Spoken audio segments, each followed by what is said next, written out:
Angry young billionaire kicks a shopping cart blocking his way. But when he hears twin girls crying inside, he panics. Asher Lowell hated grocery stores.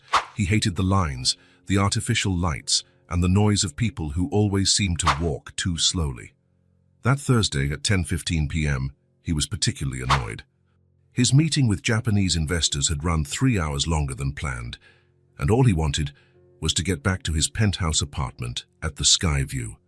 "I just need coffee," he muttered to himself, striding through the aisles of the 24-hour market. His phone vibrated in his pocket, another message from Rebecca, his assistant, about the next morning's conference. Asher grabbed the most expensive coffee off the shelf without looking at the price. He also picked up a package of imported cookies and a bottle of whiskey, his dinner for the last 3 days. In line, he checked his watch for the 5th time. He paid with a black card, not waiting for the receipt, and walked quickly to the exit. The parking lot was almost empty at that hour, with only a few spots occupied by night shift employees. That's when he saw the cart. It was blocking the nearest exit, a shopping cart abandoned between 2 parking spaces. Asher rolled his eyes and let out an impatient sigh. He started to walk around it, but something made him stop. The cart moved. On its own. "Oh, what the hell?" He approached and kicked the cart to the side. That's when he heard it, faint at first, then clearer. A cry. No, 2 different cries. Asher froze. He slowly bent down and looked inside the shopping cart. 2 pairs of huge eyes stared back at him. "My God," he whispered. 2 little girls were huddled inside. Identical, with messy brown hair and simple dresses, dirty at the edges. They looked to be 3 or 4 years old at most. "Hey!" Asher called out, awkwardly. "Are you okay? Where's your mum?" The girls hugged each other tighter. One of them started to cry louder. Asher looked around the empty parking lot. No sign of adults looking for children, no security guard. No explanation for 2 small children abandoned in a shopping cart at 10 o'clock at night. "Okay, stay calm," he said, trying to sound confident. His first instinct was to go back into the store and find help. But something made him hesitate. It was late. The store was nearly empty. What would happen to these kids? They'd be taken to some temporary shelter. Separated, maybe. The girl who wasn't crying watched him intently, as if trying to decide if he could be trusted. "Are you hungry?" he asked, softening his tone.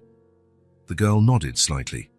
Without much thought, Asher opened his shopping bag and offered them the package of cookies he had just bought. "You can have these." They hesitated for a second. Then the braver one took the package and opened it with difficulty. She took out a cookie and gave it to her sister first, then took one for herself. They ate slowly, watching Asher cautiously. Something in Asher's chest tightened as he saw that gesture. Children so young shouldn't be so careful with food. "What's your name?" he asked, crouching down to their level. "Harper," replied the girl who wasn't crying. Then she pointed to her sister. "Avery. Harper and Avery," he repeated. "Beautiful names." Avery was still crying softly. Cookie crumbs stuck to her wet cheeks. Harper finished her cookie, her eyes still on Asher. "Where's your mum?" Asher tried again. Harper just shook her head. Avery cried a little louder. Asher looked around one more time. It was starting to rain now, fine drops hitting the asphalt. He couldn't leave them there. He couldn't just walk away. "Come on," he said, making an impulsive decision.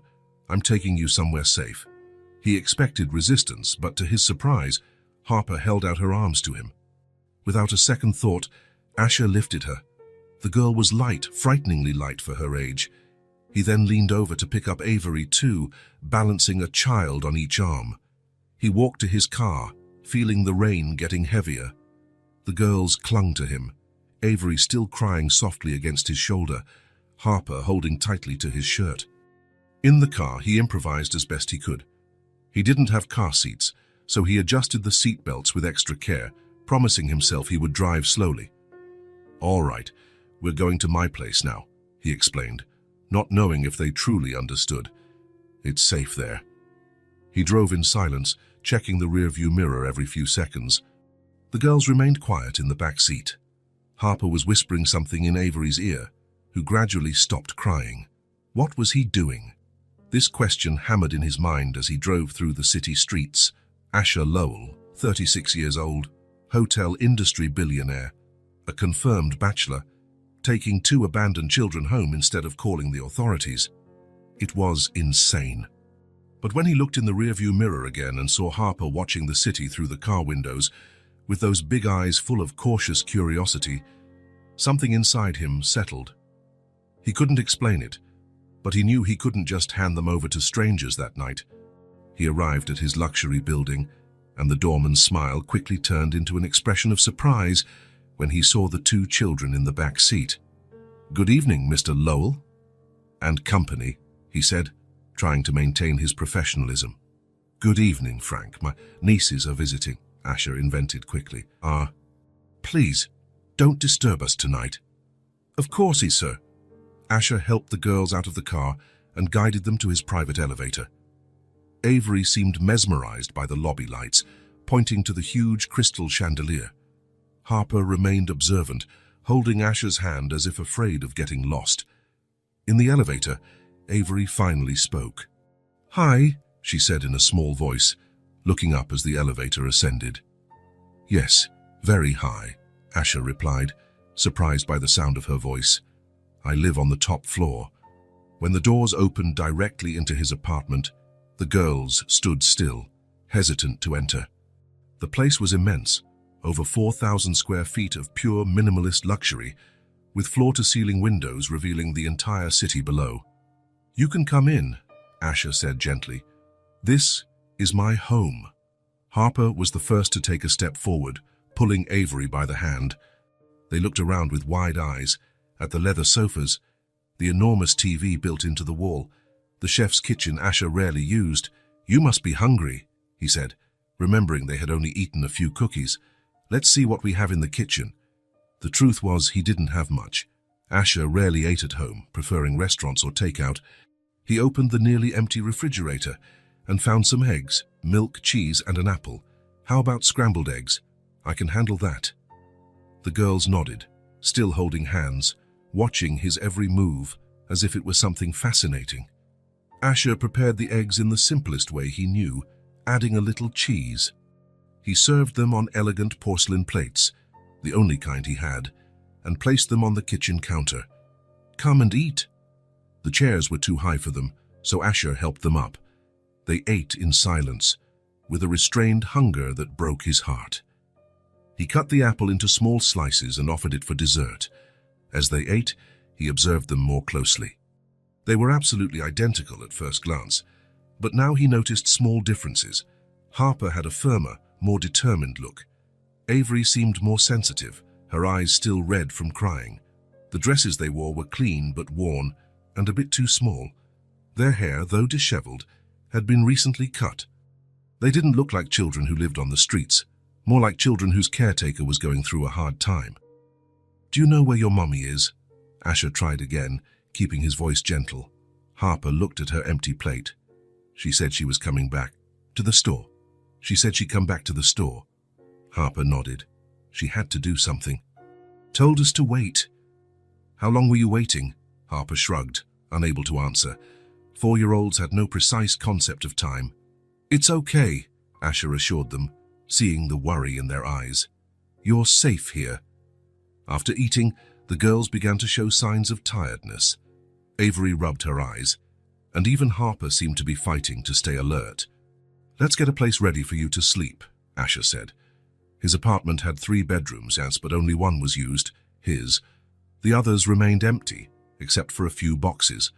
He took the girls to his own room, deciding he would sleep on the couch. "You can stay in my bed tonight. Here it's big enough for both of you." He helped them onto the king-size bed, and they seemed tiny amidst the Egyptian cotton sheets. He had no children's pajamas, of course, so they would have to sleep in the clothes they were wearing. "If you need anything during the night, you can call me." "I'll be right out there in the living room." Harper looked at him, her eyes already heavy with sleep. "Are you going to leave?" Something in the simplicity of that question hit Asher deeply. "No," he answered firmly. "I'm not going anywhere." Satisfied with the answer, Harper snuggled up next to her sister. Within minutes, both were fast asleep. Asher stood there for a moment, watching them. The scene was surreal. Two unknown children sleeping in his bed. Children that, for some incomprehensible reason, someone had abandoned. He quietly left the room, leaving the door ajar. In the living room, he collapsed onto the sofa and picked up his phone. He needed advice. "Michael, it's me, Asher. I know it's late, but I need your advice as a lawyer and as a friend." He paused, running a tired hand over his face. "Something unexpected has happened." As he explained the situation to his trusted lawyer, Asher tried to understand his own actions. Why hadn't he just called the police? Why had he brought two strange children into his home? The answer came when he looked at the ajar bedroom door.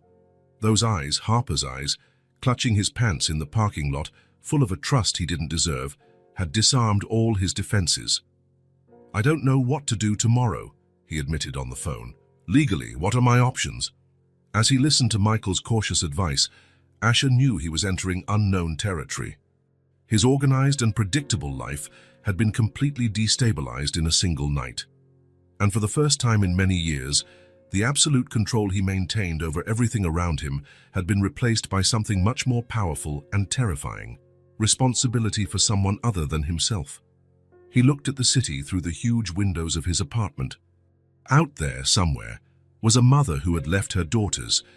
Tomorrow he would begin the search for answers. But tonight, in this moment, Harper and Avery were safe. And for some reason he couldn't explain, that seemed more important than anything else. The next morning, Asher drove back to the grocery store with Harper and Avery in the back seat. The sun had barely risen, and the streets were still quiet. He looked in the rearview mirror and saw the two girls sitting in silence, wearing the same clothes as yesterday, their eyes fixed on the passing scenery.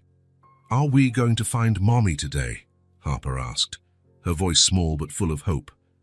Asher gripped the steering wheel tighter. "We're going to try, Harper. We'll ask everyone at the store."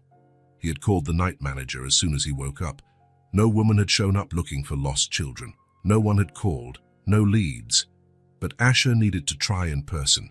He needed to look people in the eye, show them the girls, make someone remember something. The parking lot was nearly empty at that early hour. Asher parked exactly where he had found the cart with the twins the night before. The girls got out of the car holding hands, looking around as if expecting their mother to appear at any moment. "Do you remember this place?" Asher asked gently, kneeling to be at their level. Avery nodded, pointing to a corner of the parking lot. "The cart was there. And Mommy went that way," Harper added, pointing toward the street. It was the first concrete piece of information he had. "Did she say anything before she left? Where she was going?" Harper frowned, concentrating. "She said she'd be right back, that it was important." "Was she sad?" Asher continued, trying to understand. "Say she was crying," Avery said softly, "like when the power was out at home." Asher felt a tightness in his chest.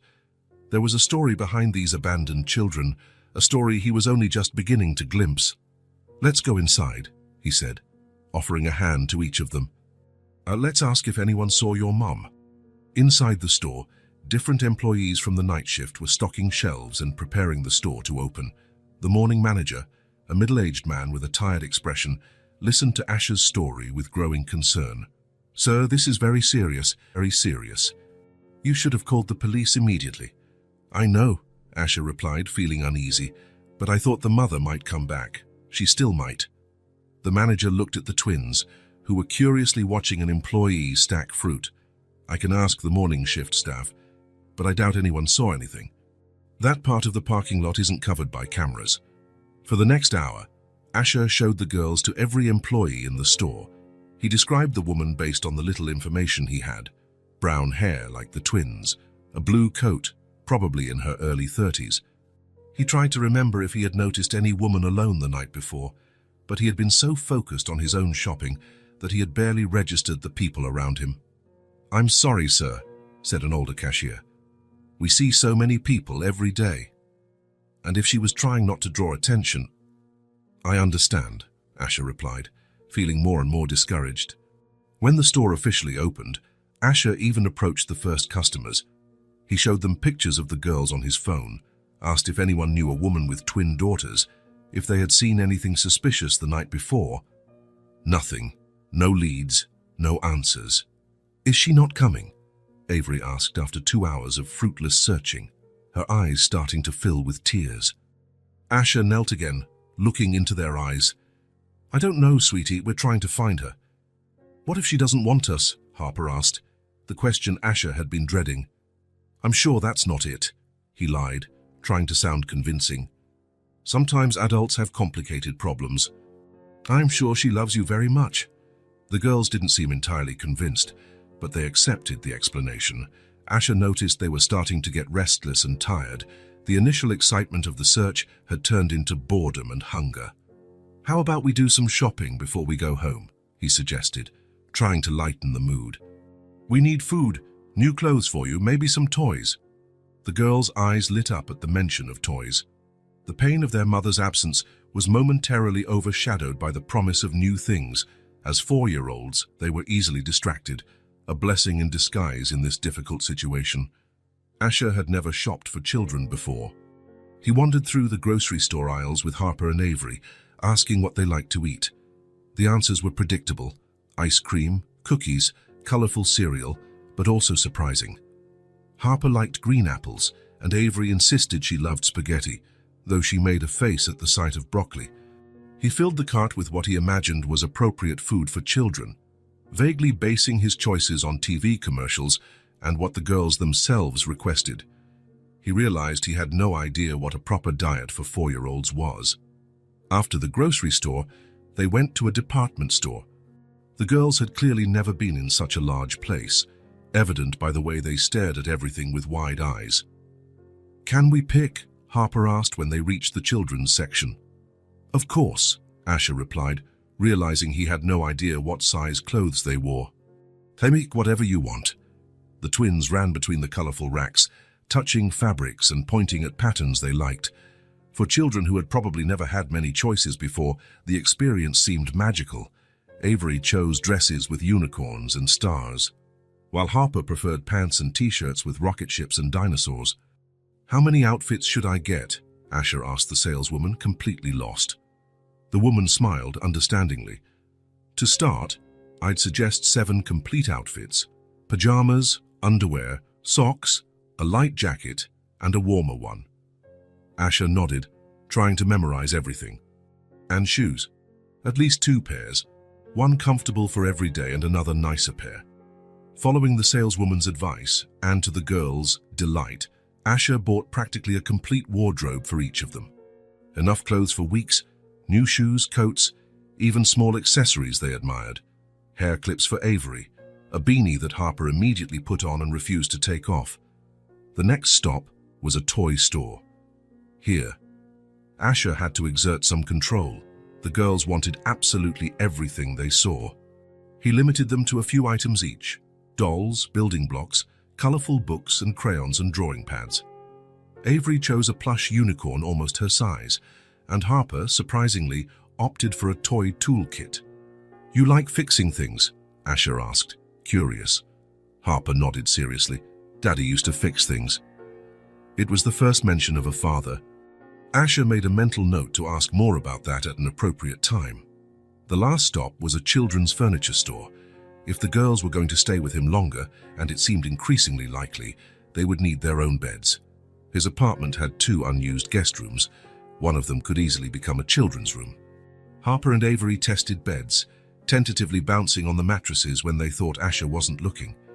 They chose identical beds, but with different comforters: stars for Harper, unicorns for Avery. Can we sleep in the same room? Harper asked, worried.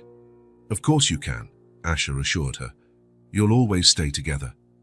The relief on their faces was palpable. Another detail about their past: they were used to sleeping together and feared being separated. By the time they finally returned to the car, it was late afternoon. The trunk and back seat were crammed with bags and boxes. The girls, exhausted but happy, clutched new toys in their laps, refusing to put them in the bags. On the way home, Asher watched them in the rearview mirror. Harper was patiently explaining to her new doll how the seatbelt worked. Avery hugged her plush unicorn, her eyes already heavy with sleep. They hadn't found any clues about their mother, no answers. It was as if she had simply vanished, leaving only the two small versions of herself behind. Arriving at the apartment, it took Asher 3 trips to bring all the shopping up. The girls explored each bag with renewed enthusiasm, spreading new clothes and toys across the pristine living room floor. "Easy there," Asher said, seeing the chaos unfold. "Let's get everything organized." He tried to establish a system, separating clothes, toys, and food. The girls helped in their own way, which basically meant messing up what he had just arranged, trying on every piece of clothing and opening all the toy packages simultaneously. In an hour, Asher's minimalist and organized apartment had transformed into something unrecognizable. Colorful clothes on the Italian leather sofa, toys scattered on the Persian rug. In the kitchen, cereal boxes and cookie packages occupied shelves that once held only imported coffee and expensive whiskey. "Can we draw?" Avery asked, already opening a box of crayons. "Of course," Asher replied, realizing too late that he hadn't bought any paper. "But only on the table, okay? Not on the wall." He improvised with some sheets from his work notepad. The girls hunched over the coffee table, completely absorbed in their art.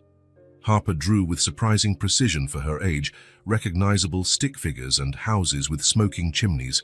Avery was more abstract, creating formless explosions of color. "It's our family," Harper explained, showing him her drawing, 3 figures holding hands, 1 big and 2 small. Asher felt a strange sensation in his chest. "Is that me?" Harper nodded. "And me and Avery." "It's very beautiful," he said, genuinely touched. "We can hang it on the fridge." The suggestion was met with enthusiasm. Soon, colorful drawings decorated the stainless steel refrigerator that had previously displayed only a minimalist calendar and magnets from expensive restaurants. While the girls continued to draw, Asher tried to prepare dinner. His culinary experience was limited. He usually ordered takeout or ate out. But now he had 2 small children to feed, and he felt he should offer something homemade. He opted for the simplest thing, pasta with tomato sauce. Even that proved to be a challenge. How long do you cook pasta for kids? Should the sauce be less spicy? Would the girls eat vegetables if he hid them in the sauce? "Can I help?" Harper appeared in the kitchen, watching him struggle with the pots. "You know how to cook?" Asher asked, surprised. "I know how to stir," she answered seriously, pointing to the pot of sauce. Asher grabbed a chair from the dining table and positioned it near the stove, careful to keep it a safe distance from the heat. Harper climbed up and, with a wooden spoon almost her size, began to stir the sauce slowly. "Mommy used to let me help," she explained. Another piece of the puzzle about their past. Asher watched the concentration on Harper's small face as she performed her task with absolute seriousness. There was something deeply moving in that moment, a 4-year-old child trying to reconnect with her previous life through a simple gesture like stirring tomato sauce. Dinner was a chaotic experience. Avery spilled juice on her new t-shirt and started to cry. Harper ate methodically, separating every ingredient in the sauce she didn't approve of. Both talked at the same time, telling disjointed stories about their new toys, asking questions that Asher barely had time to answer. It was noisy. It was messy. It was completely different from any dinner Asher had ever had in his apartment, and, to his surprise, it wasn't as terrible as it should have been. Afterward came the challenge of bath time. The Italian marble bathroom quickly turned into a makeshift swimming pool. Asher had never bathed children and discovered the hard way that it required specific skills, like preventing soapy water from getting in their eyes, convincing small people that washing their hair wasn't torture, and explaining why they couldn't stay in the tub until their fingers got like raisins. "You're doing it wrong," Harper informed him as he tried to detangle Avery's hair, who was screaming as if she were being tortured. "How do you do it, mine, then?" Asher asked, genuinely curious. "You have to start from the bottom," Harper explained patiently, "and hold it up here so it doesn't pull." Asher followed the instructions, surprised by the practical knowledge of a 4-year-old. Avery stopped crying almost immediately. "Where did you learn that?" he asked Harper. "Mommy taught me," she replied simply, "because Avery's hair is just like mine." By the time he finally managed to dry them and dress them in new pajamas, unicorns for Avery, stars for Harper, Asher was exhausted. But the day wasn't over yet. The girls wanted a story before bed. "I don't have any children's books," he explained, realizing he had forgotten to buy any. "Make one up," Harper suggested, settling into her side of the king-size bed they still shared in the master bedroom. The new beds would only be delivered the next day. Asher sat on the edge of the bed with no idea how to begin. He had never told stories before, let alone made one up on the spot. "Once upon a time," he began hesitantly, "there were 2 princesses." "Twins!" Avery exclaimed. "Yes, 2 twin princesses," Asher continued, "who lived in a castle in the clouds." "How did they get to the ground?" Harper asked immediately, practical as always. "They had a magic elevator," Asher improvised, thinking of his own private elevator. "What color was it?" Avery wanted to know. "Pink with glitter," Asher replied, making Avery grin from ear to ear. The story continued like that, with Asher improvising every detail and the girls constantly interrupting with questions and suggestions. The narrative made no sense at all. It involved a dragon that only ate ice cream, a castle that could fly, and a prince who was actually a frog but liked being a frog. To Asher, it was confusing and chaotic. To the girls, it was perfect. When he finally reached the end of the story, with the twin princesses saving the kingdom using unicorn superpowers, the girls applauded as if they had just heard the greatest literary masterpiece of all time. "Another one," Avery demanded immediately. "Tomorrow," Asher promised, pulling the blanket over them. "Now it's time to sleep." To his surprise, there were no protests. The girls settled down, Harper on her side. Avery sprawled out like a starfish. Within minutes, they were fast asleep. Asher remained seated on the edge of the bed, watching them. In their sleep, they seemed even smaller, even more vulnerable. How could anyone abandon them? The question had tormented him since he found them. He quietly left the room and went to the living room. The apartment was unrecognizable. Toys on the floor, colorful clothes on the chairs, leftover pasta hardening on plates in the sink.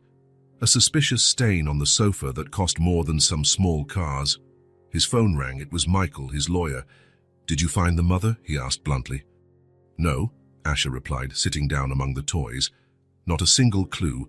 No one at the store saw anything." "We need to discuss the next steps, Asher. You can't just keep children that aren't yours without any legal process." "I know," Asher sighed, running a tired hand over his face, "but I don't want to take them to the system yet. They're adjusting well here." "Asher," Michael said cautiously, "what are you thinking? Don't tell me you're considering—" "I'm not considering anything yet," Asher interrupted. "I just want to make sure we've done everything possible to find the mother before making any drastic decisions." "I understand. A few more days then. But after that, we need to notify the proper authorities." Asher reluctantly agreed and hung up. He looked around at the organized chaos his apartment had become in just one full day with the twins. On the refrigerator door, the colorful drawings shone under the kitchen light. Harper's showed 3 figures holding hands, him, Harper, and Avery, under a big yellow sun. A makeshift family, drawn by a child who had lost hers. Asher took the drawing, running his fingers over the uneven line that was supposed to represent him. He had never been included in a child's drawing before. It was strange, moving, a little scary. He pinned the drawing back on the fridge and started to clean up the mess in the living room. As he gathered the scattered toys, he found the small plastic screwdriver from Harper's toolkit. He remembered how she had mentioned her father, how her eyes had lit up when she saw that specific toy. There was so much he didn't know about them, so many unanswered questions. In the middle of cleaning, he heard a sound from the bedroom. He went to check and found Avery sitting up in bed, crying silently. "Hey," he said softly, sitting beside her. "What's wrong?"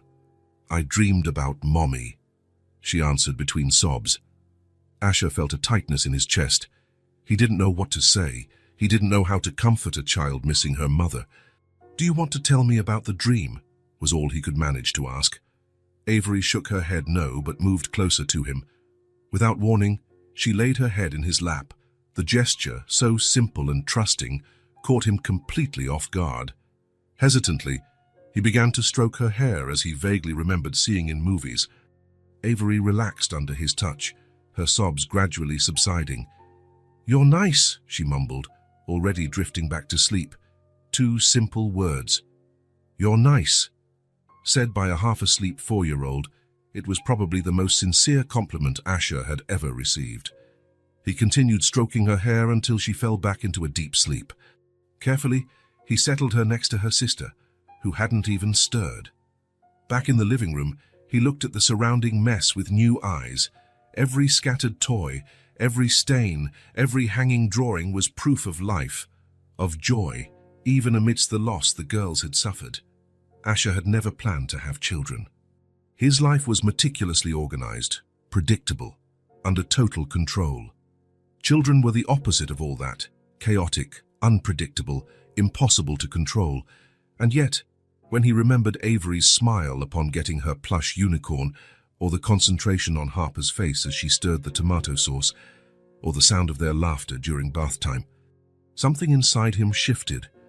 The loneliness he had always accepted as a natural part of his existence now seemed strangely empty compared to the noisy chaos of the last 24 hours. He didn't know what would happen in the coming days.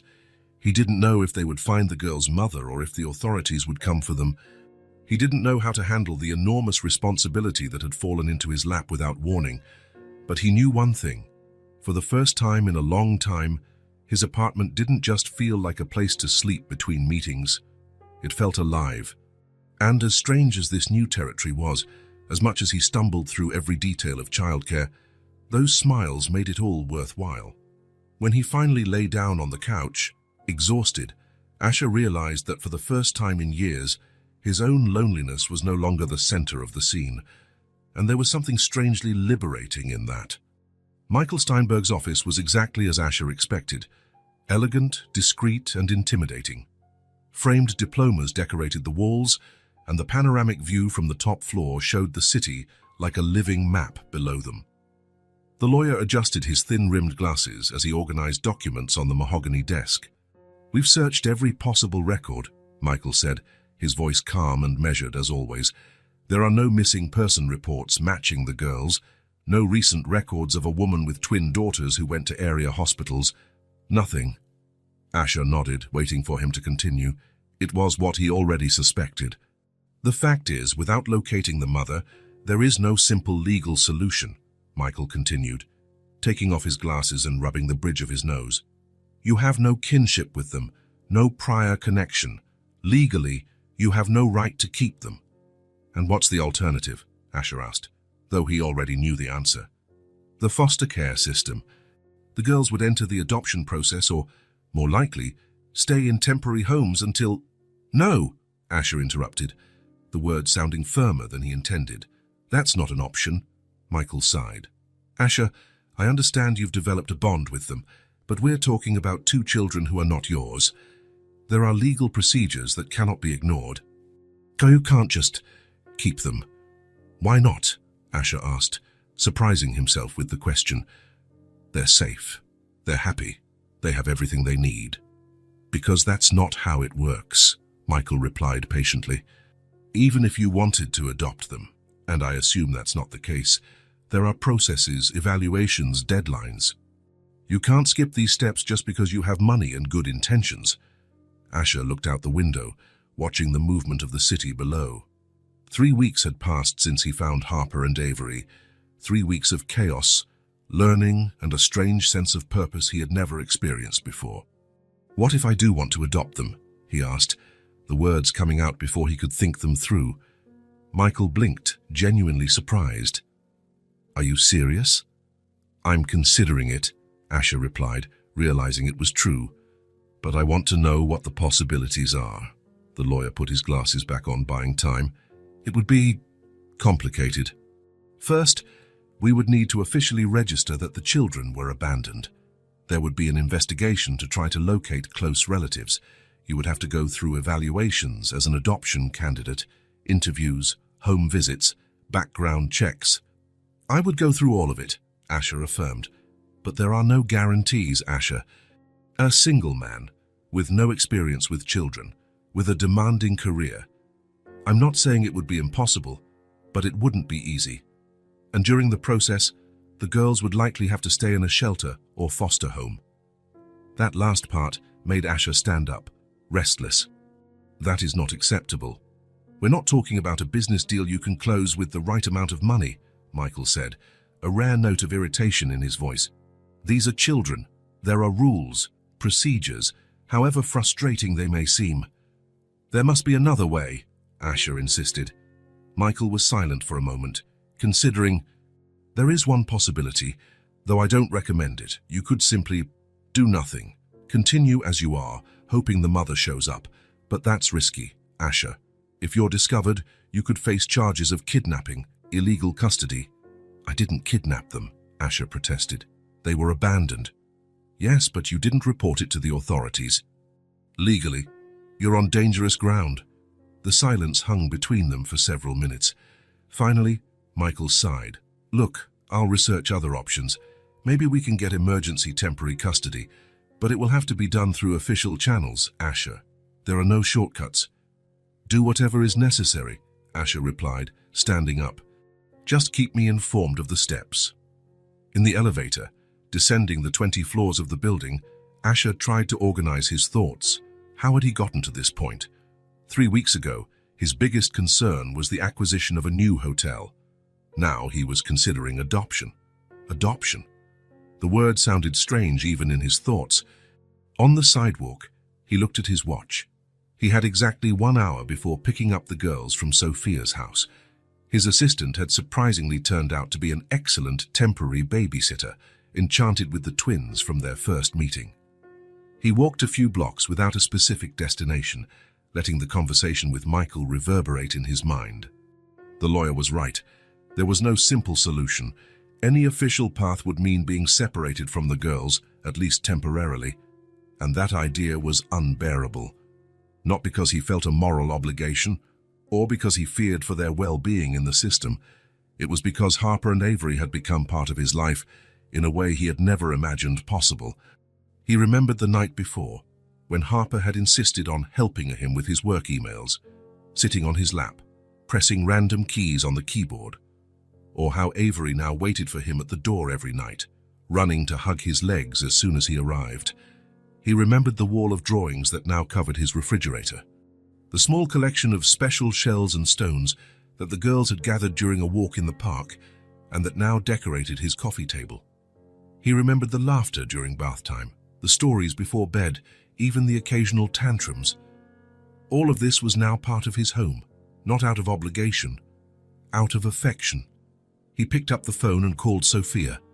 "I'm coming to get them early," he said, already walking towards the parking garage. As he drove, Asher made his decision. He didn't know exactly how he would do it, what obstacles he would face, what the consequences would be. But he knew, with a certainty he had never felt in any business deal or investment, that Harper and Avery would not leave his life. Some decisions come from long deliberation, careful analysis of pros and cons. Others arise from silence, from that empty space between one heartbeat and the next, when all doubts dissipate and only clarity remains. This was a decision of silence, simple, unquestionable. His. It was a Thursday night when Asher noticed the drawing. Harper had a habit of drawing before bed, a ritual she insisted on maintaining every night. Usually, they were colorful images, rainbows, unicorns, the apartment where they now lived, the three of them together on some imaginary adventure. This one was different. A small house with gray walls and dark windows. There was no sun, no flowers, just heavy blue clouds. And 3 figures, 2 small ones holding hands, and a larger one, separate, with what looked like tears running down its face. "Who are these people?" Asher asked gently, sitting on the edge of the bed where Harper was drawing, while Avery played with her plush unicorn. "Us," Harper replied without looking up from the paper, adding another dark cloud. "Me, Avery, and Mommy." Asher felt that familiar pang in his chest. In the 5 weeks since he found them, the girls rarely spoke about their mother spontaneously. When asked, they answered with short sentences, often changing the subject soon after. Asher didn't press, fearing he would open wounds that seemed to be starting to heal. But now, looking at that drawing so different from the others, He realized the wounds had never really healed.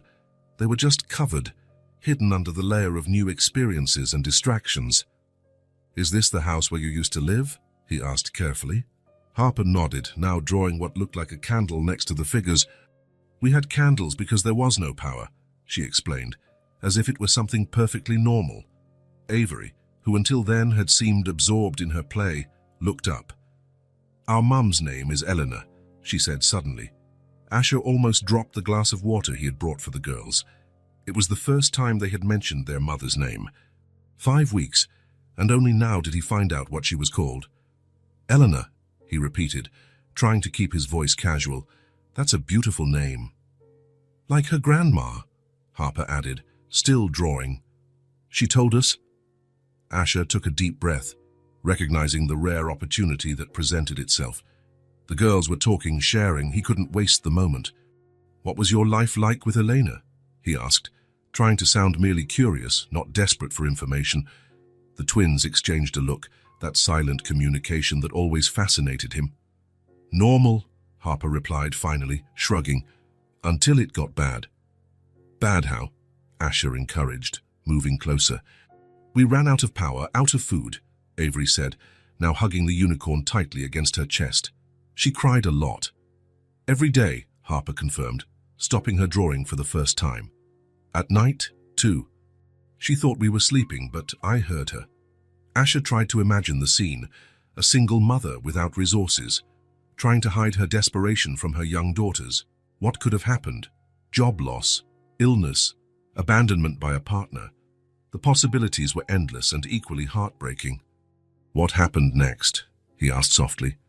"She took us to the grocery store and said she'd be back," Harper replied, the words coming out as if she had rehearsed that sentence many times in her head. "She didn't come back." The simplicity with which Harper spoke those words, "she didn't come back," hit Asher like a physical blow. There was no accusation in her voice, just a statement of fact, and that made it all the more devastating. "Did she say where she was going?" he pressed, trying to maintain his composure. Avery shook her head no.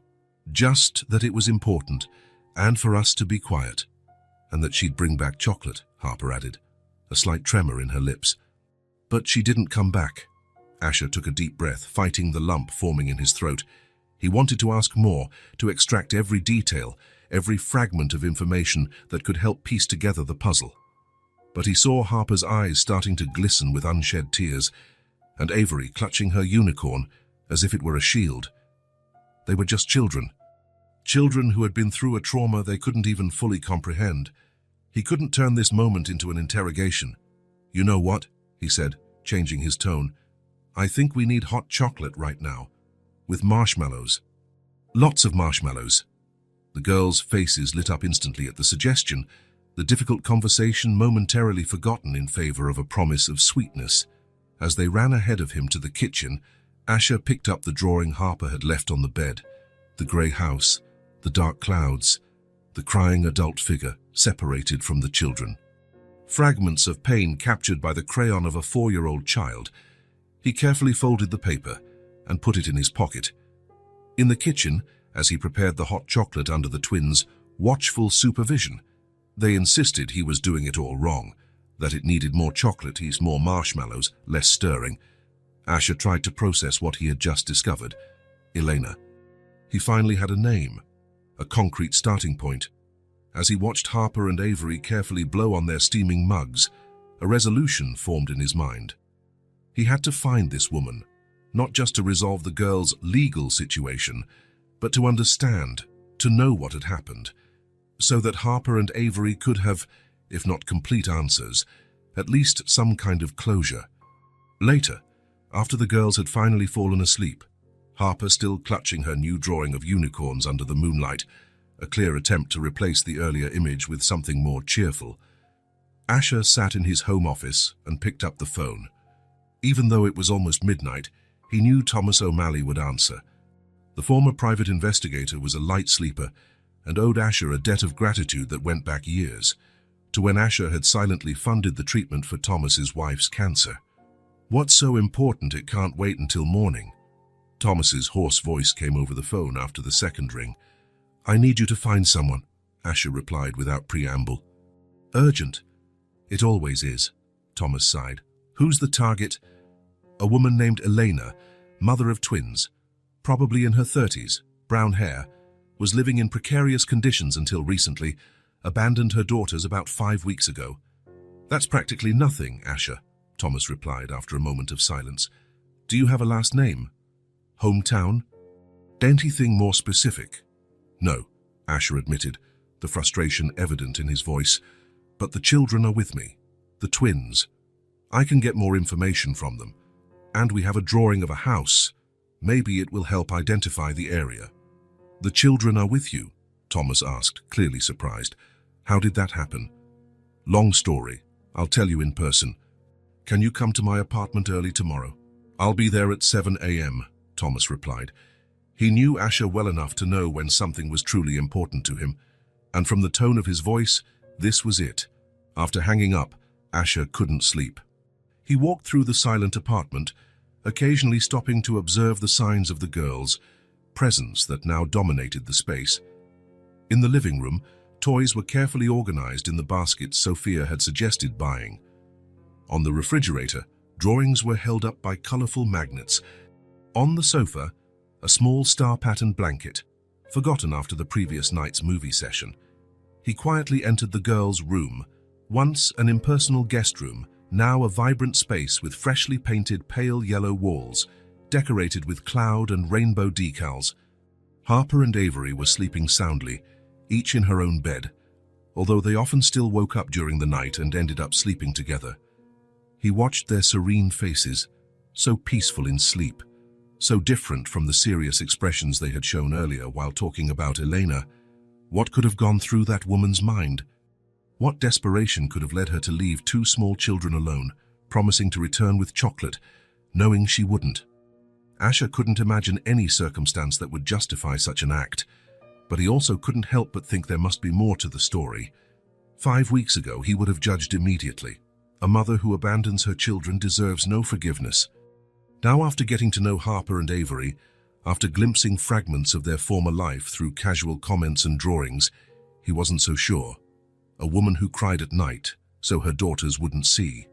Who had taught Harper how to stir tomato sauce and how to detangle Avery's hair correctly. Who, according to small comments from the girls over the weeks, told stories, sang lullabies, and said, "I love you" every night. It didn't seem like the profile of someone who would abandon her daughters without an extremely serious reason. The next morning, Thomas arrived promptly at 7 a.m. Asher had been awake for hours, having finally given up on trying to sleep around 4 a.m. "You look terrible," was Thomas's greeting as he entered the apartment. "Thanks. Coffee?" "Always." They sat in the kitchen, speaking in low voices so as not to wake the still sleeping girls. Asher explained the whole situation, the encounter at the grocery store, the impulsive decision to take the girls home, the weeks that followed, and finally, the conversation from the previous night. Thomas listened attentively, occasionally making notes in a small notebook. When Asher showed him Harper's drawing, he studied it for several minutes. "Probably a peripheral area," he commented. "From the layout of the house, it looks like one of those housing projects in the East End. I'll start there." "I need to find her, Thomas," Asher said, the urgency clear in his voice. "Why?" Thomas asked, looking up from his notes. "If she abandoned the girls, what do you hope to achieve by finding her?" It was a fair question, one that Asher had asked himself repeatedly during the sleepless night. "Answers," he said finally. "For me, for them, I want to understand what happened. And what if it's just what it looks like? A mother who couldn't handle the pressure and abandoned her daughters? Then I need to know that too," Asher replied, "so I can make the right decisions from here on out." Thomas nodded, understanding. "I'll need to talk to the girls at some point. Gently, just to try and extract more details that might help." "All right, but be careful. I don't want to reopen any wounds. I'm a professional, Asher. I know how to handle traumatized children." There was a note of personal experience in Thomas's voice that Asher chose not to question. The sound of small footsteps interrupted their conversation. Avery appeared at the kitchen door, her hair disheveled, still in her pajamas, dragging her plush unicorn on the floor. Good morning, Princess. Asher smiled, holding out his arms. Avery walked sleepily to him and climbed onto his lap, not yet fully awake. Thomas watched the scene with interest. The Asher he knew, cold, calculating, focused exclusively on his business, seemed to have been replaced by someone completely different. Someone who hugged a small child with natural affection, who murmured soft words in her ear, who automatically smoothed her messy hair as if he had been doing it his whole life. "Who's he?" Avery asked, finally noticing Thomas's presence. "So this is my friend Thomas," Asher explained. "He's going to help us with some things." Avery studied Thomas with the characteristic intensity Asher had learned to recognize, a gaze that seemed to penetrate beyond appearances. "You look like a bear," she declared finally, seemingly satisfied with her analysis. Thomas laughed, surprised. With his graying beard and robust build, the comparison wasn't too far off. Harper appeared soon after, more awake than her sister, already asking about breakfast. Asher moved automatically to prepare the toast with jam that the girls preferred in the morning, while they watched Thomas with curiosity. "Wait, why are you here so early?" Harper asked directly, always the more assertive of the two. "I came to talk to Asher about work," Thomas replied, smiling. "And to meet you two, of course." "Do you live in a big apartment too?" Avery wanted to know. "No, I live in a small house with a garden." "With flowers?" Avery's eyes lit up. "Lots of flowers. My wife loved gardening." The conversation flowed naturally during breakfast, Thomas skillfully inserting casual questions that might reveal more information about Elena and their previous life. Asher watched, impressed by the investigator's subtle technique and the girl's willingness to answer. Later, when the twins went to play in the living room, Thomas turned to Asher, his face serious. "I have enough to start. From what I gathered, they lived in the East End, probably in the Hope Housing project, the one that had recurring infrastructure problems last year. Elena likely worked 2 jobs, at least one of them at night. The father was present at some point, but not recently." "How did you get all that from a conversation about flowers and toast?" Asher asked, genuinely impressed. "Years of practice," Thomas smiled briefly. "I'll start immediately. I'll call you as soon as I have something concrete." As he walked Thomas to the door, Asher stopped to watch the girls playing in the living room. Harper was organizing building blocks into a complex structure, while Avery positioned small animal figures around it. They worked in perfect sync, rarely needing to communicate their intentions verbally. On the wall behind them, Asher had created a mural with their drawings, dozens of them now accumulated over the weeks. Colorful images of their new experiences together, trips to the park, movie nights at home, the visit to the aquarium last week.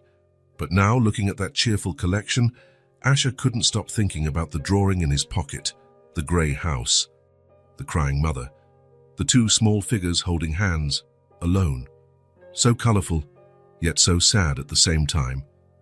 "I will find her," he said to Thomas in a low voice, determination evident in every word. "No matter how long it takes." Thomas nodded, recognizing the resolve in the eyes of his client, friend, and benefactor. "I know you will," he replied simply. "And when you do, what do you plan to do?" Asher watched the girls for another moment before answering. "Find the truth, for them, for me." He paused. "And then, do what's right." What was right in this situation, he still didn't know. But he was sure of one thing. Harper and Avery deserved more than fragments of an interrupted story. They deserved answers. They deserved to know why they had been left behind, and he was determined to give that to them, no matter the cost. Thomas's call came at 3:47 a.m. "I found her," was all he said, when Asher answered, his voice groggy with sleep. Asher sat up immediately in bed, wide awake. "Where?" "Southside, near the river. Looks like she's been sleeping in temporary shelters and on the streets."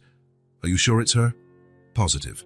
Elena Brooks, 34 years old, matches the physical description, and she's wearing a necklace with 2 stones, one blue, one purple." The girls mentioned that necklace, remember? Asher remembered. A casual comment from Harper days ago about how her mother always wore the necklace with the colored stones. "One for each of us." "I'm on my way." After checking on the girls, sleeping soundly, and leaving a note for Sophia, Asher drove through the sleeping city to the south side. Thomas was waiting for him at a 24-hour diner near the Jefferson Bridge. He was the only customer, a cup of untouched coffee in front of him. "She's still there," he said when Asher sat down. "I checked 20 minutes ago." "What did you find out about her?" Thomas opened a thin folder. "Elena Marie Brooks, 34 years old, no criminal record. Married at 22 to James Harper." "Yes." "It seems Harper was named after her father. He died about 2 years ago. Construction accident. Were you able to check her employment history?"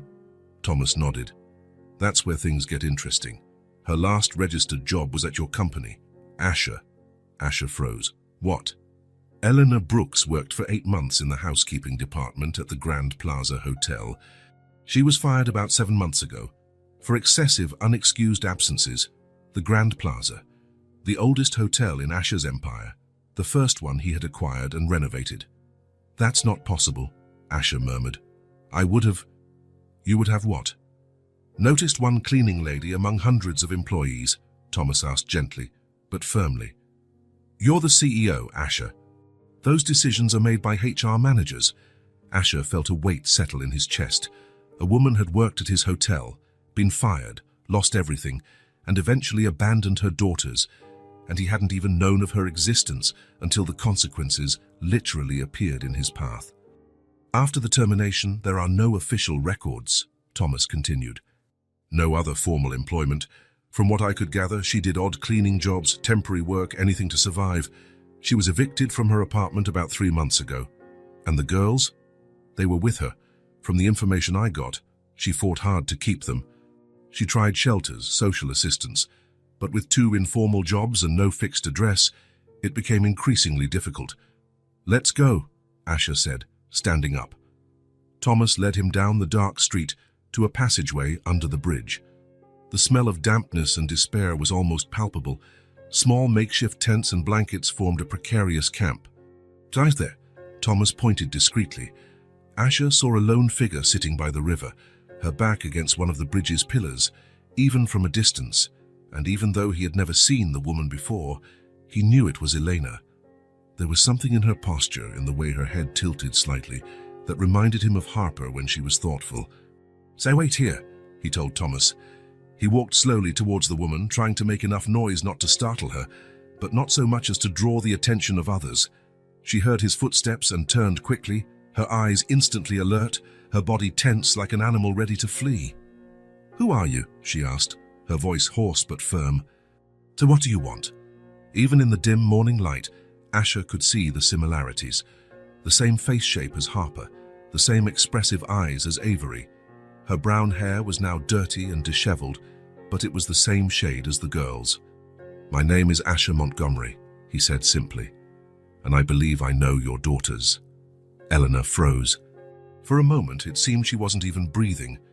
Then slowly, she reached for her neck, clutching a small necklace he could now see, 2 simple stones hanging from a leather cord. "How?"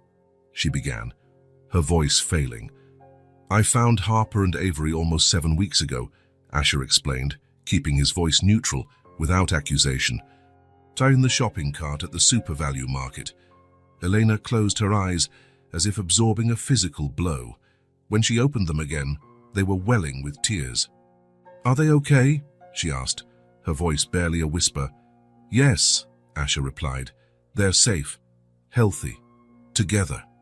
Elena nodded slightly, tears now streaming freely down her face, marked by time and hardship. "Thank God," she murmured. "May I sit?" Asher finally asked. Eleanor indicated the space beside her with a vague gesture. Asher sat at a respectful distance, looking out at the river just as she was. "Why?" he asked simply. There was no accusation in his voice, just a genuine need to understand. Eleanor took a deep breath, her hands clutching the necklace as if it were a talisman. "I was a cleaner at your hotel," she began, her voice low but clear. "I was fired for being absent. My daughters were sick." She paused, as if expecting Asher to argue or defend himself. When he remained silent, she continued. "Pneumonia, both of them." I had to stay at the hospital with them for almost a week. I notified my supervisor, but she shrugged. When I came back, my badge no longer worked. They said I had exceeded the allowed number of absences. Asher knew the policy: 3 unexcused absences, automatic termination. A policy he himself had approved years ago, seeing only numbers on a spreadsheet, never the faces behind them. I couldn't find anything else, Elena continued, now looking at the dark water below. I did odd jobs, cleaning, laundry, anything, but with 2 small children, with no one to watch them while I worked. She shook her head. I was evicted. We were sleeping on the streets. At the market, Elena hesitated, her voice nearly breaking. I thought someone would take better care of them. The admission hung between them, heavy as lead. I didn't want to, she added quickly, the words now tumbling out in a desperate torrent. I didn't want to leave them. But they were getting sick again. They hadn't eaten properly in days.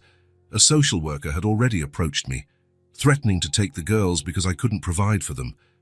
She finally looked directly at Asher, her eyes red but steady. I'm a terrible mother. I know that.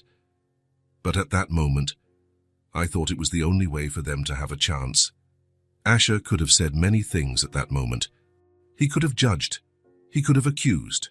He could have offered empty platitudes about how abandoning children is never the answer. Instead, he listened.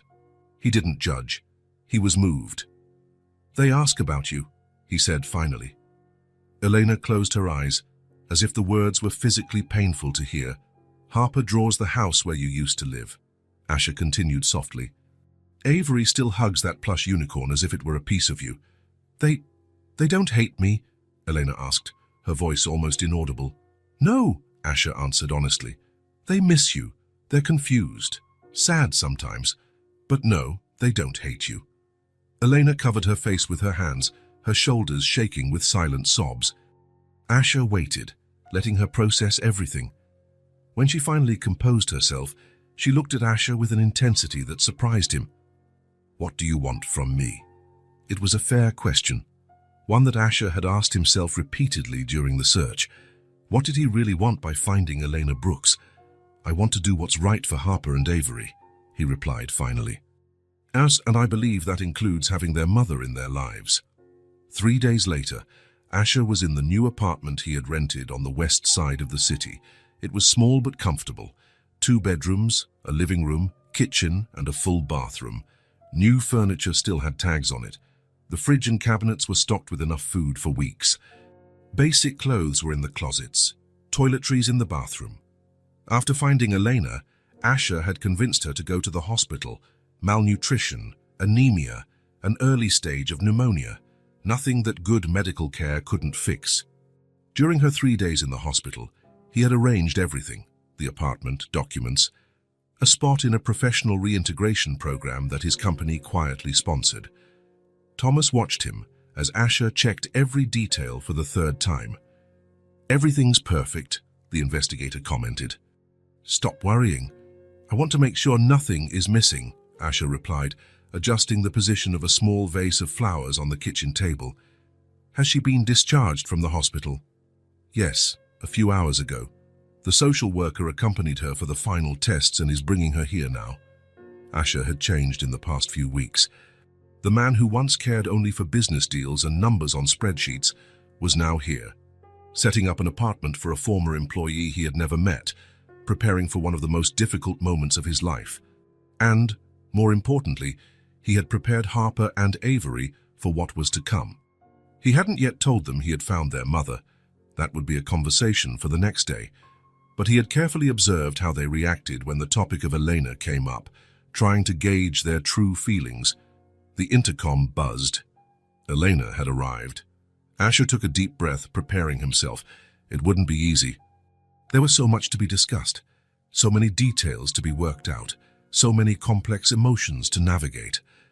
But when he opened the door and saw Elena, now clean, treated, dressed in simple hospital clothes, still frail, but with a glimmer of hope in her eyes that so much resembled her daughter's, he knew he was doing the right thing.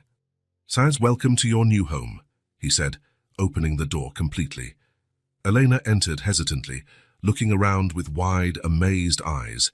She touched the surface of the kitchen table as if she couldn't believe it was real. "Why?" she asked simply, turning to face him. "Why are you doing all of this for us?" Asher considered the question. He could mention guilt, after all. It was his company that had fired her, starting the downward spiral. He could talk about social responsibility or philosophize about the duty of the privileged towards the less fortunate. But the truth was simpler and more profound. "Because Harper and Avery taught me something I had never truly understood before," he answered honestly. "What it means to love someone more than yourself." Elena nodded, understanding perfectly. It was, after all, what had led her to that grocery store 7 weeks ago, a desperate love and the hope for a better future for her daughters, even if without her. "Will they forgive me?" she asked, her voice trembling. "They never stopped loving you," he replied softly. "Forgiveness will come with time, and I'll be here to help through the whole process." Asher showed her the rest of the apartment, the larger room for Elena, and the smaller one he had decorated especially for the girls, with 2 identical beds, shelves for toys, and walls painted a soft yellow like their room in his apartment. "I want them to feel at home when they come," he explained, "to have a space of their own here too." When they reached the girls' room, Elena stopped at the door, unable to enter, her eyes fixed on the small beds, the empty shelves waiting for toys, the wallpaper with stars and moons. "I don't deserve this," she whispered. "I don't deserve you. I don't deserve them." Asher gently placed a hand on her shoulder. "This isn't about deserving, Elena. It's about love, and you love your daughters. That's all that matters now." Silent tears streamed down Elena's face as she finally entered the room, touching the soft comforters, adjusting a small pillow, as if rehearsing for her daughter's return. "When can I see them?" Elena asked, her voice thick with contained emotion. "Tomorrow," Asher replied. "I'll talk to them tonight and bring them for a meeting here tomorrow morning, if you feel ready." Elena reached again for the necklace with the 2 stones. "I'm ready," she said simply. "I've been ready since the moment I left them." Asher nodded, knowing that tomorrow would be just the beginning of a long and complex journey. There would be tears, confusion, perhaps even moments of anger. It would be difficult for everyone involved. But looking at this woman who, despite all the mistakes and impossible circumstances, had never stopped loving her daughters, Asher felt a deep certainty that he was doing exactly what he was supposed to do. On the way back to his apartment, where Harper and Avery were waiting, unaware of the revolution about to happen in their lives, Asher looked at the colorful drawings the girls had made, now hanging all over his refrigerator, so colorful, yet so sad at the same time. He was ready to return them with respect, support, and love. Asher had already delayed this moment for 2 days. Since meeting Elena, since setting up the apartment, since talking to lawyers about the next legal steps, he knew he had to tell the girls. But every time he looked at Harper and Avery's innocent faces, the words got stuck in his throat. How do you tell 2 4-year-old children that their mother, who had abandoned them, now wanted to see them again? How do you prepare little hearts for such a complex emotion? That night, after dinner, while the girls were playing in the living room, Asher finally gathered his courage. He turned off the television, sat on the floor with them, and took a deep breath. "Harper, Avery, I need to tell you something important," he began, trying to keep his voice steady. Both immediately noticed the seriousness in his tone. Harper put down the book she was flipping through, and Avery hugged her inseparable plush unicorn eye, as she always did when she sensed something important was about to happen. "Sean, is it something bad?" Harper asked, always the more direct of the two. "No," Asher replied, realizing he truly believed it. "It's not bad, it's just big." The girls waited, looking at him with those huge, trusting eyes that, in recent weeks, had become his northian, his moral compass. "I found your mother," he said finally, the words coming out in a single exhale. For a moment, no one moved. Time seemed to freeze in the silent room, as if the universe itself was holding its breath, waiting for the children's reaction. Then, as if waking from a trance, both moved at the same time. "Mommy," Avery whispered, her eyes wide. "You found her?" Harper asked, her voice trembling with restrained emotion. The girls ran to him. They hugged him so tightly that Asher almost lost his balance. Little arms wrapped around his neck, his chest clinging as if they feared he might disappear if they didn't hold him tight enough. "Where? Where is she?" Harper asked, pulling back just enough to look into his eyes. "Is she okay?" Avery wanted to know, tears already streaming down her round cheeks. Asher hugged them back, feeling his own heart race. Their reaction was expected, of course. What child wouldn't long for their mother? But still, it hurt a little. A kind of pain he had never experienced before, completely new and strangely familiar at the same time. "She's okay," he assured them, pulling back a little so he could look at both of them. "She's in a new place, a nice apartment. Can we see her?" Harper asked, and there was so much hope in her voice that Asher felt a lump in his throat. "She wants to see you," he confirmed. "Tomorrow, if you want to." The girls exchanged that look that always intrigued him, that silent communication that seemed to happen only between twins, a whole conversation without words. "And you," Avery began, her little brow furrowed with worry. "Are you going to leave?" The question hit Asher like a punch. In all his worries about how the girls would react to the news about Elena, he hadn't considered that they might fear losing him. "I will always be around," he promised, his voice choked with emotion. "Always." Harper, ever the pragmatist, tilted her head slightly. "But we won't live here anymore. Are we going to live with Mommy?" Asher took a deep breath. He had discussed a transition plan with Elena and the social worker. The girls would start with short visits, then spend a few nights, weekends, until eventually, if all went well, they would go back to living with their mother full-time. It was the ultimate goal, what everyone agreed was best for the children in the long run. But how do you explain that to two 4-year-old children? "At first, you'll visit Mommy," he explained carefully. "And then, when everyone is ready, you'll spend more time with her. But I will always be around, I promise." Avery let out a small sigh of relief, but Harper still looked worried. "Is she mad at us?" she asked in a low voice. "Is that why she left?" Asher's heart ached. "No, Harper. She was never mad at you. She had some very difficult problems, grown-up problems, and she thought you would be safer with someone else for a while." "With you?" Avery asked. Asher smiled sadly.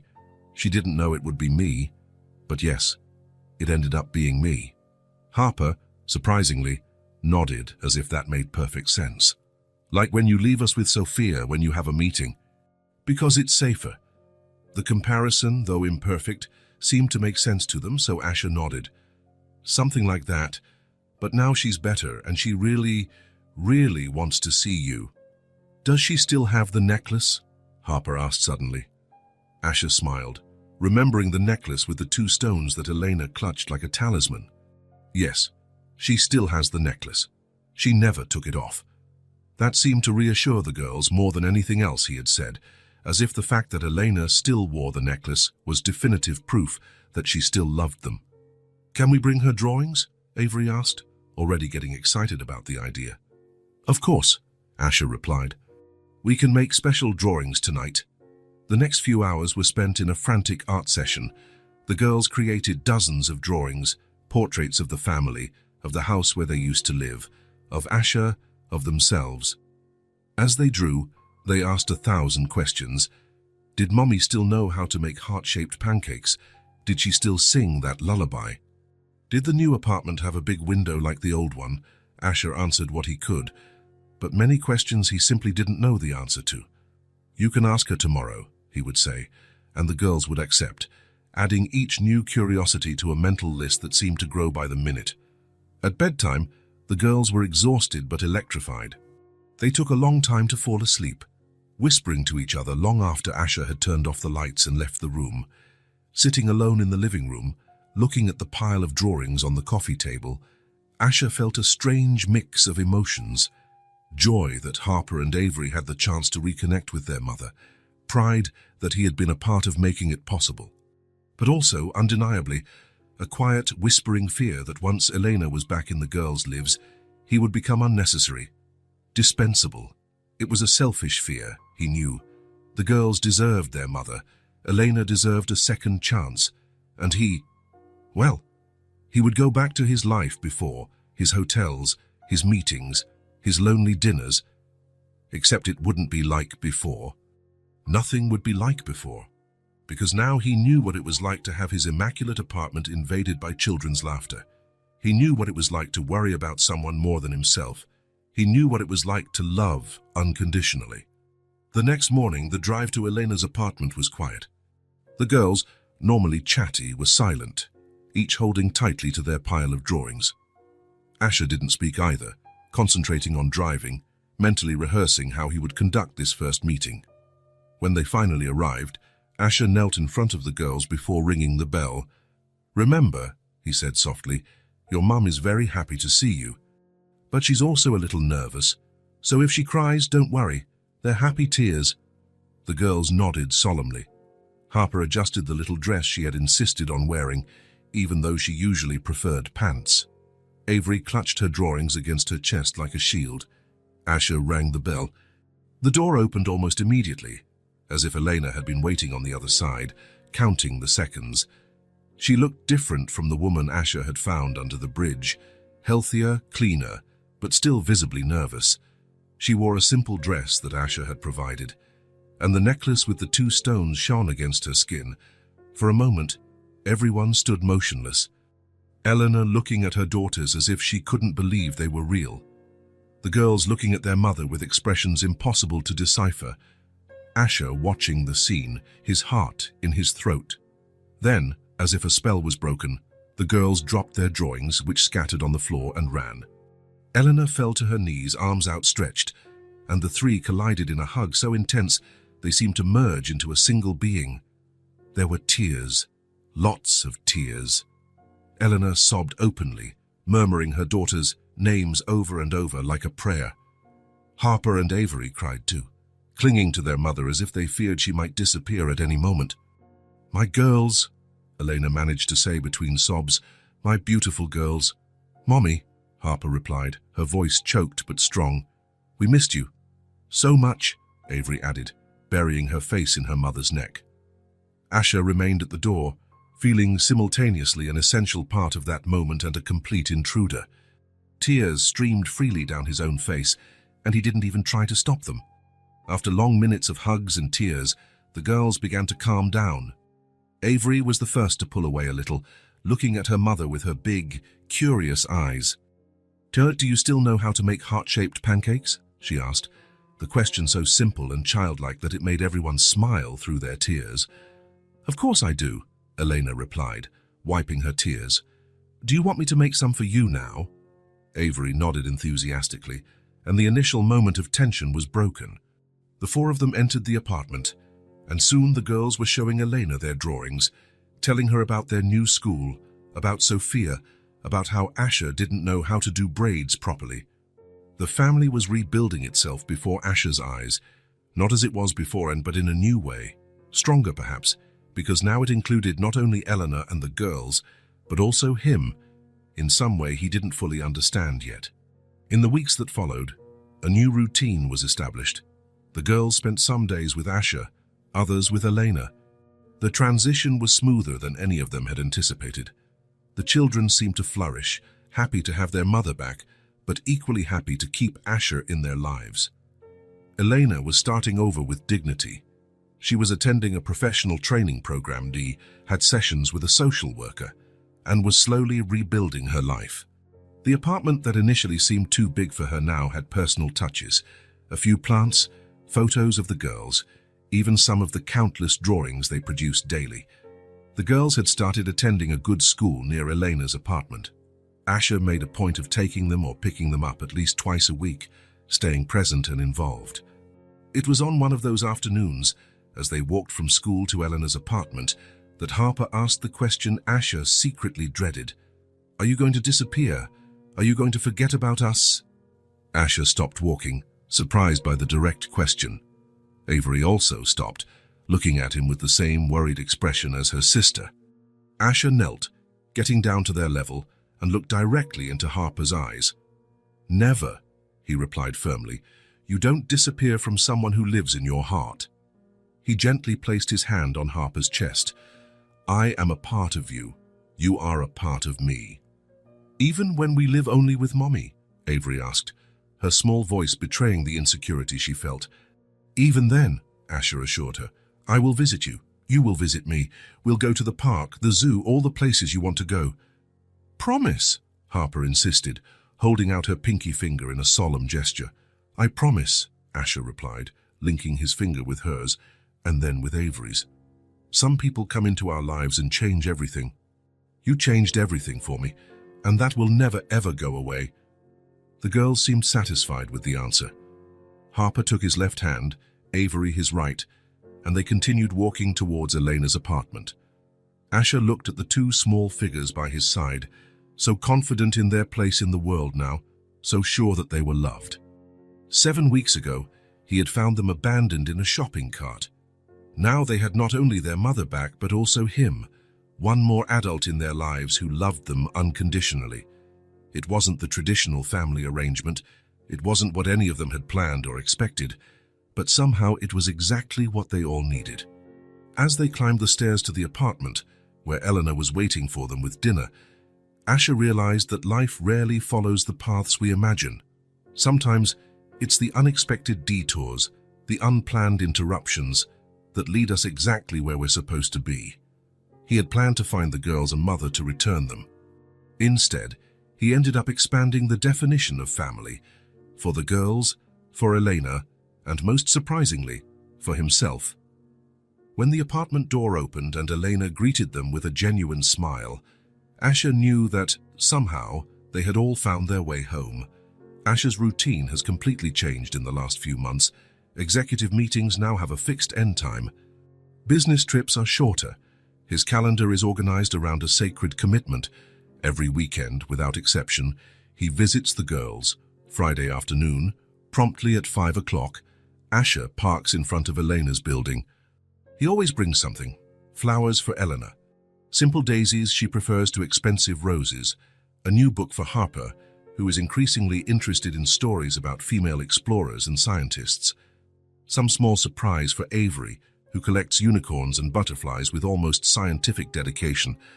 This Friday, as he climbs the familiar steps, balancing the flowers and gifts, Asher feels the weight of the week dissipate. Tense meetings, complicated negotiations, difficult decisions. Everything seems to belong to another life when the door opens and two excited voices shout his name as if announcing the arrival of a hero. Asher! Asher's here. Harper and Avery launch themselves against his legs like small projectiles, almost knocking him over. Eleanor appears behind them, smiling with that mix of gratitude and friendship that now characterizes their relationship. I brought something for you, Harper announces solemnly, pulling him by the hand into the apartment. It's a school project. The apartment is different from when Asher first set it up. Now it has personality, plants in the corners, framed photos on the walls, toys organized in colorful baskets. It looks like a home. Harper drags him to the kitchen table, where an object covered by a cloth awaits. With a dramatic flourish, she removes the cloth, revealing a small model. It's the solar system, she explains proudly, but I can't get Saturn to stay right. Meanwhile, Avery timidly pulls on his shirt sleeve. Can I show you something too? She asks, her voice softer than her sister's. Avery leads him to the window, where her new bicycle rests against the wall. A small pink bicycle, with training wheels and a basket decorated with plastic flowers. I want to learn to ride, she announces, without the training wheels, like Harper. Tomorrow morning, Asher promises, crouching down to Avery's level. We'll go to the park early when there aren't many people. The weekend follows its familiar and precious course. Friday night, movies and pizza on the couch, the girls gradually succumbing to sleep against his shoulder. Saturday, the park early in the morning, Asher running alongside Avery's bike, holding her steady, then letting go for brief moments, witnessing her joy mixed with terror as she realizes she's balancing on her own. In the afternoon, he helps Harper with her solar system, fixing Saturn with a hot glue gun and infinite patience. Then board games, laughter, the girls telling him about school, about friends, about small daily victories and defeats. Sunday is for making pancakes together, visiting the zoo or the museum depending on the weather, homework in the afternoon, stories before bed, and then, as always, the moment Asha secretly dreads, Sunday night, the time to leave. "You'll be back on Friday?" Harper asks, as she always does, even though she knows the answer. "I'll be back," Asha promises, kissing her forehead. "And you'll help me ride my bike more," Avery insists, clinging to his leg. "We'll practice until you become a champion," he assures her. Eleanor walks him to the door after the girls finally let him go after multiple hugs and farewell kisses. "Thank you," she says simply, as she always does. "You don't have to thank me," he replies, as he always replies. It's a ritual, these goodbyes. A carefully choreographed dance that everyone follows week after week, making the separation bearable because they know it's temporary. When Asha finally gets home, his apartment greets him with silence. It's impeccably clean, as the cleaning crew always leaves it. Everything in its place. No scattered toys, no lost socks, no leftover dinner in the sink. He walks slowly through the rooms, feeling the contrast between the cheerful chaos he just left and the perfect, empty order that now surrounds him. In the kitchen, he opens the refrigerator to get some water. There, held by a magnet, is a new drawing. It wasn't there when he left on Friday. The drawing shows a shopping cart, surrounded by 4 stick figures, 2 small, 2 large.